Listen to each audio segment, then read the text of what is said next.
E aí a Ângela pergunta, é verdade que a Bíblia tem a ver ou foi copiada do livro dos mortos egípcio? A gente não pode dizer que a Bíblia toda foi, sabe? Mas tem uma influência egípcia muito grande também na mente dos cristãos primitivos. É interessante saber, assim, né, que esse cristianismo, ele foi muito forte no Egito. Muito forte. Porque, assim, o povo ali de Jerusalém, aquela região, não era um povo alfabetizado.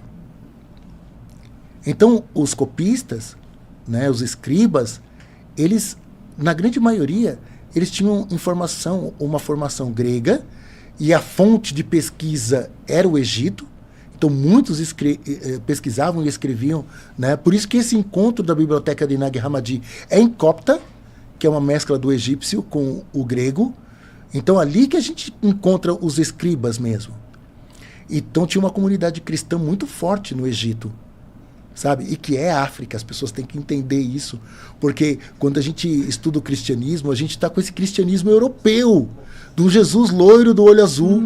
Que isso, nossa, é um grande paradigma, sabe? Dos anjinhos, né? Os loirinhos dos cabelos azuis. E nada contra loiro, nada contra isso. Mas esse Cristo e esse cristianismo, né, ele é romano. Porque se nós tivéssemos sido tocados com o cristianismo egípcio, a imagem é totalmente... Era a imagem, a história, a cultura. Se Roma não tivesse se apropriado desse cristianismo, o que nós teríamos hoje do cristianismo? Quais seriam as imagens? Será que a gente teria a cruz como referência? Como que seria a imagem de Jesus? Como? Então a gente tem que sempre pensar nisso.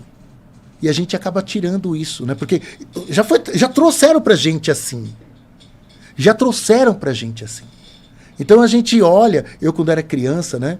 Eu vi aquela imagem das crianças quase caindo num precipício. Era um quadro muito comum na década de 60, 70. E tinha Jesus, ou às vezes era um anjo atrás, amparando aquelas crianças. Mas era um Jesus loiro dos olhos azuis, ou um anjo loiro dos olhos azuis, e as crianças também loirinhas dos olhos azuis. E a minha situação na época era uma situação de muita pobreza, de muita fome. E eu falava, esse Jesus aí só cuida dessas crianças, né? Ele não cuida das crianças como eu. Ele não deve cuidar, porque ele cuida dessas. A mentalidade da criança, né? Então, quando eles trazem... Se a imagem fosse diferente, eu poderia até me sentir mais amparado. Mais incluído. Mais incluído. Então é interessante a gente olhar para isso também, de como a informação chegou para nós. E aí tem um ponto também, me corrija se eu estiver errada, se parte do treinamento de Jesus foi no Egito, né? Sim. E há informações também de que ele não morreu, né? Que ele pode ter vivido aí até a sua transmutação, ele pode ter vivido por lá. Faz sentido esse tipo sim, na Bíblia mesmo de mostra isso. Dessa perseguição, né, de Herodes, né, e matando as crianças e tal. José, né, avisado pelos anjos, né, e também ali, né, a presença dos magos que falaram, olha, o Herodes está na captura sua, é melhor você sair para outro caminho. E aí, então ele pega Jesus, Maria e vão para o Egito. E lá Jesus fica até os 12 anos quando ele volta do Egito. Então tem essa narrativa na Bíblia. E alguns apócrifos têm essa outra narrativa, né, que Jesus, depois da cruz, né, que um Deus não pode morrer, então não tem morte na cruz, que também derruba outro dogma, e o próprio nosso amigo Edibel veio trazer essa informação para nós, que primeiro ele chegou de nave, que ele não nasce de Maria, então derruba alguns dogmas aí também, e que também não houve a morte de cruz. Então já derruba uma parte do credo também, e mais um dogma. Ou alguns dogmas, né? Então ele, depois dessa encenação da morte da cruz, ele vai para o Egito. E lá ele continua, né?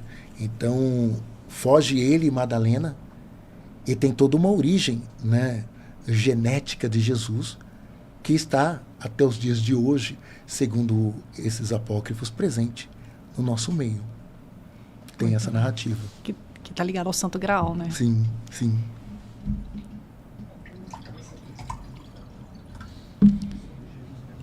Jesus ficou limitado somente no Oriente Médio? Uma pergunta do Maicon também. Ou ele ia para outros locais, como a Índia, o Brasil. Sim. Li um livro sobre Jesus na Índia. Tem muitas narrativas assim, sabe? De Jesus chegando aqui. Inclusive, o nosso presidente fez um depoimento recentemente, o nosso CEO. Ele colocou da presença de Jesus na Amazônia, né? Então, assim, ele é um ser transmutado. Ele não está limitado a essa tem limite questão geográfico, né? de tempo, espaço. Não está, sabe? Então, tem muitas dessas narrativas dele realmente transitando para vários lugares. Tem sim.